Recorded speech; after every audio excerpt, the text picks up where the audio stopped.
Zane and the Hurricane, A Story of Katrina, by Rodman Philbrick. Chapter 6. Dumb and Dumber. An hour later we're on the highway, stuck in traffic and barely moving. What the pastor calls his church bus is really more like a passenger van with extra seats in the back, and no AC. He says running the AC will overheat the old engine, and we're jammed in there with 9 people plus tons of luggage. 9 people plus Bandit. At first the pastor didn't want to take a pet along, but Grammy insisted the dog was part of the family and couldn't be abandoned. No more than a child could be left behind, and the pastor relented. Bandy is curled up on my lap, trying to behave himself. We've got the windows rolled down, but there's no breeze. Wouldn't you know it, with a hurricane on the way? And it looks like the whole city of New Orleans is stuck on the same old on-ramp with us, even though every single lane on the highway is heading north.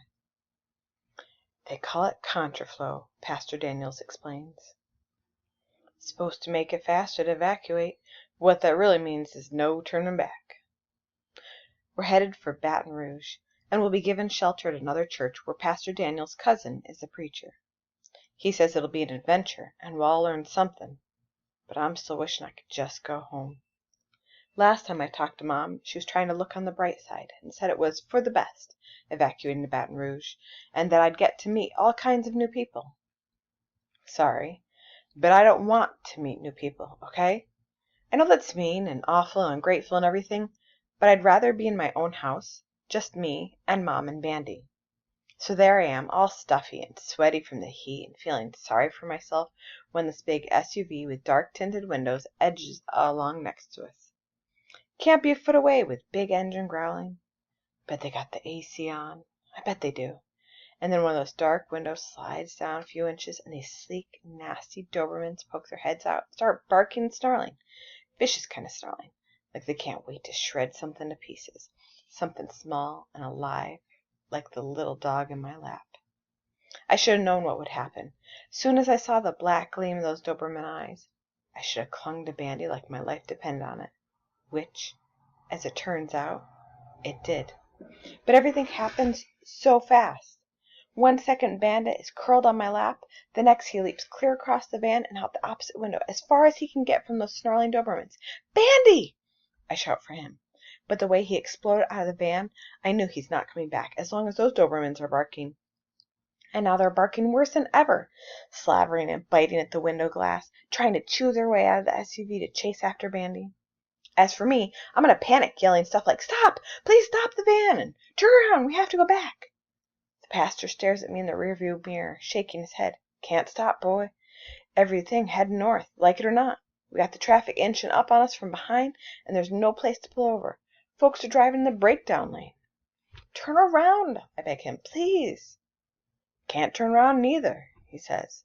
"No room to maneuver. That little dog will find you, son. Keep where you're at. He'll find us."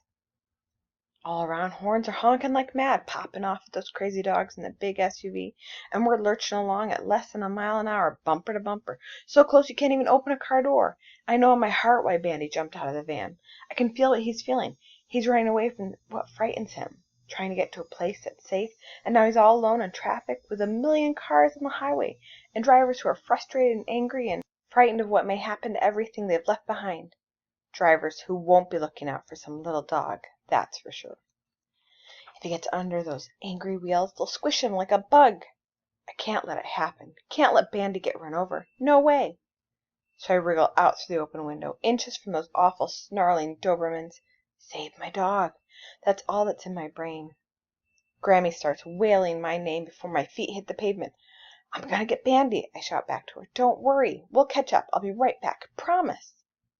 I duck under the snarling Dobermans, feel their angry spit on my neck, and then I'm running low in the narrow gap between the moving cars, with everybody honking.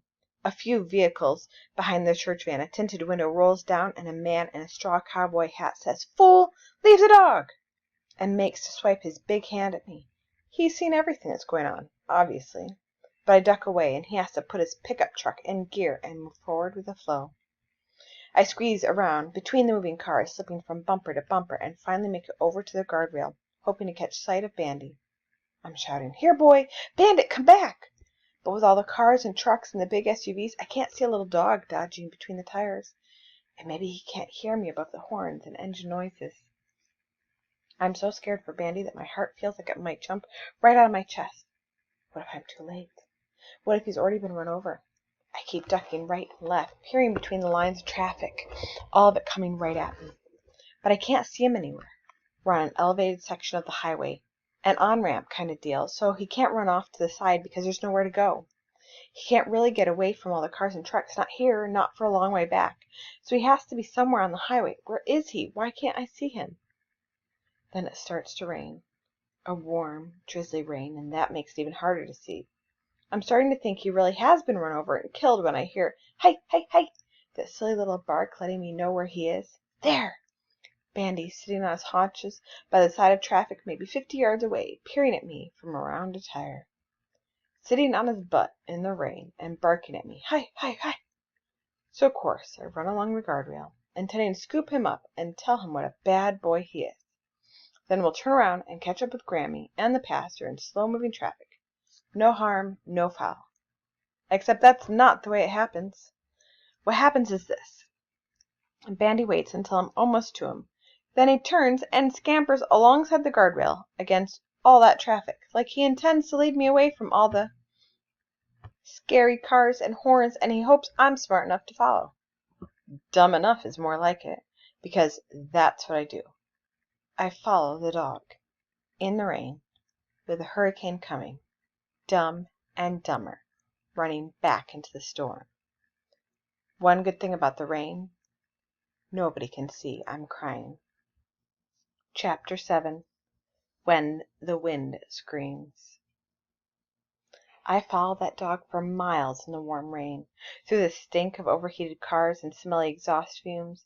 Bandy keeps waiting for me to catch up, and whenever I get in range, he scoots ahead, wagging his tail and yipping at me like he's trying to say something.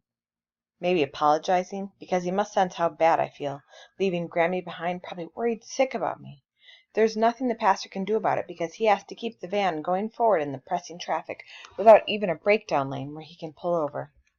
Truth is, I'm doing a really bad thing. I know it, too. Much as I love that stupid dog, jumping out of the van was flat wrong. No question. Chasing Bandy through the rain, alongside all those honking cars, every step I take is the wrong one. But I keep thinking I'll catch him, and then go back and find the van, and everything will be okay.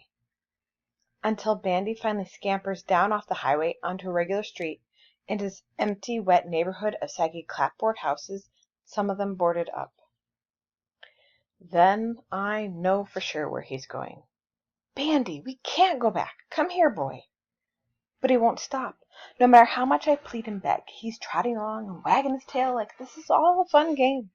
And me? I'm following, in my squishy Nikes, clothes soaked through to the skin. Not many people are left in Grammy's neighborhood, but now and then I see a few old grumbies peering at me from behind the wet windows, shaking their heads because that boy out in the rain, he must be crazy. They've got a point. Anyone with wheels is headed out of the city, away from the hurricane, and I'm letting a little dog lead me in the opposite direction. Crazy and stupid totally. But I keep trudging along, my voice so hoarse I can barely shout at the dog. Not that it does any good anyway, shouting for him to come back. Bandy has his own idea that he thinks is right. It started with him running away from the scary dogs, but at some point he decided to take me home, as close to home as he knew. That was his mission, and he did it, like he had me on some kind of invisible leash. When I finally trudged up to the porch, he's quivering with doggy joy, rolling on his back and showing his belly to let me know how happy he is that he led me home. And I followed. At this point, I'm so wet and miserable and scared of what my mother's going to say that I can't even be mad at him. "Don't suppose you have a key?" I ask. He barks, wagging his tail. "Didn't think so." Great. So now I have to break into my great-grandmother's house, which probably makes me a criminal. I certainly feel like one, eyeing the other houses on the block to see if anybody's watching. Nobody home, or if they are, they're not showing themselves. I try the windows, find one that's not locked, force it up, and shimmy inside, landing with a thump. Then I open the front door and let Bandy in. He's like a little sponge, shaking drops in all directions, and I'm not much better. I get a bunch of towels from the bathroom and try to dry us off, but the dog thinks this is a game, and somehow we both end up wetter than when we started. Bet you're hungry, hey boy? He barks as if to say yes. No surprise. He's always hungry. Your food's in the church van, I tell him. Maybe we can find something in Grammy's cupboards. There are cans on the shelves, mostly soups. Turns out Bandy likes beef stew. I have some myself, not bothering to heat it up. Tastes kind of weird that way, but I'm so hungry it doesn't matter. After slurping up his food, Bandy turns around in a little circle and instantly falls asleep with his head on my foot. A gust of wind rattles the windows, sends a shiver through me even though it's still hot. Funny thing, I never expected to find the house so lonesome. The place was full of Miss Trissy, and all her stories, and her pictures and her songs, and for some reason, me and Bandy don't seem to fill up the empty. Thinking about it only makes me feel worse. So I slip my foot out from under the dog and go to that big old black telephone and make that dreaded call to my mom. I'm slotting the numbers in that rotary dial, heart pounding, afraid of what she'll say. From the moment I slipped out of the van, I knew I'd have to make this call, but that doesn't make it easier. She picks up on the first ring and goes, "Tell me you're okay." I'm okay, Mom. We're at Grammy's. That's where Bandy ran to. I explain how my cell phone is in my backpack and the backpack's in the church van, so I couldn't call until I got to Grammy's house. I tell her how sorry I am for what happened, but it wasn't my fault. I had to do it. Mom cuts me off and says, "We'll deal with that later. Your poor great-grandmother's in a state, of course. Pastor Daniels called the police from his vehicle to report a boy lost on the highway, but obviously they didn't find you. With an entire city evacuating, the cops have their hands full. But as soon as we hang up, I'm going to call them and wait in the line, as long as it takes, and give them your location. When they show up, young man, you will let them take you to a storm shelter. There will be no argument on this subject." "What about Bandy? I heard on the radio the shelters don't allow pets." "I said no argument."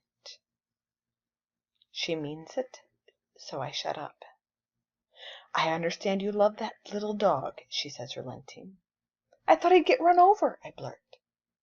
Mom takes a deep breath and then goes, "I'm hanging up to call the police. Maybe there are shelters that allow pets. I'll call you back as soon as I find out." "Okay, Mom. Love you. Love you too." Hours go by. The cops never do show up. Not that night.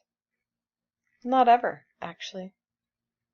Hours tick by, one long minute at a time. Hours and hours, and the phone doesn't ring, and it doesn't ring, and it keeps not ringing. Outside in the dark, the winds begin to talk. Well, not talk, actually, exactly. More like little noises shrieking up one side of the roof and down the other. Like a pack of crazy, invisible monsters coming through the night to get us. There's nothing to do but curl up on the couch with Bandy and try to watch TV through the static and wait for the phone to ring. The only thing on Grammy's one station is the hurricane. The same stuff over and over, and eventually my eyelids get heavy and I must have fallen asleep, because the next thing I know, the TV's off and the room is dark. The whole house is dark. Black dark. Not even a glimmer of light. The power is out. Bandy whimpers, trying to curl closer. He's what woke me, licking my chin. "Stay here, boy," I whisper. Something about the darkness makes me want to whisper. I feel my way along to the telephone table and lift the heavy receiver, hoping to hear Mom's voice on the other end telling me not to worry. But there's no one there. The phone line is dead, and the wind, well, the wind begins to scream.